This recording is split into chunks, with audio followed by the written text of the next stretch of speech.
If you're a parent, mentor, caregiver, or a young adult, stay with me. This video is going to be a follow-up to the previous conversation as to why I think young adult should wait before marriage. Some people agree, some strongly disagree, but one question stood out among all the phone calls I received. Now, if you're new here, welcome. My name is Flower, and this is Diary of a Parent. My goal here is that we move beyond how it was cool, and we build the type of relationships where our teens actually want to invite us into their lives. So let's get started. It was really interesting reading the responses to my last video. Many adults suggested I take it down, but the teenagers responded with curiosity. They were asking, okay, if I slow down, what do I actually get? And I think there's something very important for us as parents to notice right here. Our kids or teenagers are asking these questions. Whether we answer them or not, they are asking.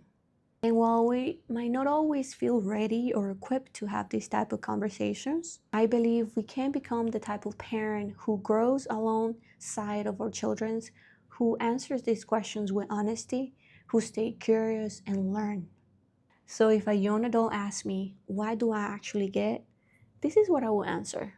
Number 1 out of 5, you get a marriage. What do I mean by that? You not only get just a wedding or a legal document, you get a person to actually live your life with.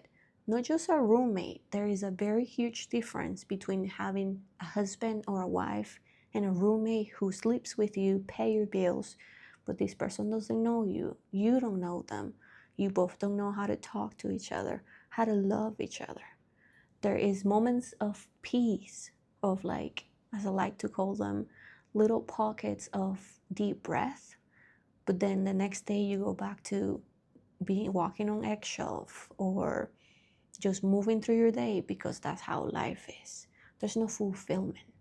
There's this quiet emptiness that comes when you have not done the internal work to be part of a marriage. Number 2, you get a teammate. You wake up every day not thinking that you have to perform or stay or be some type of way for them. You wake up thinking, what can I build today with this person? This might be controversial, but I believe you get better time with God. If your marriage begins before roots have formed, your identity roots have formed, your spouse often becomes responsible for the work only God can do. Number 4, and I love this one. You don't spend the first years of your marriage together asking, who am I? What do I do here? You spend those years asking, what can we do together? What can we build together? Who are we becoming?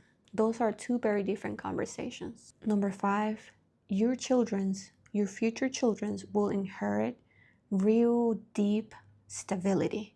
Not perfection, because we're humans, we are continuously growing and learning together. But they get this type of stability that they know that no matter what's going on outside, you and your spouse will be their roots, will be their pillars, because both of you have grown and built together instead of trying to figure out who are you in the first years of your marriage. Or kids they don't need perfect parents. I have said this before. They need parents whose foundations are solid enough to hold them through anything. And almost any time that I have a chance to talk about this, I take it, because I will say once, I will say it again, what our kids see in our house, they will take as normal. So how you let your husband love you, your children will think that's normal. How you treat your spouse, your kids will think that's normal. So we must be really careful not to normalize surviving versus living, loving versus just existing.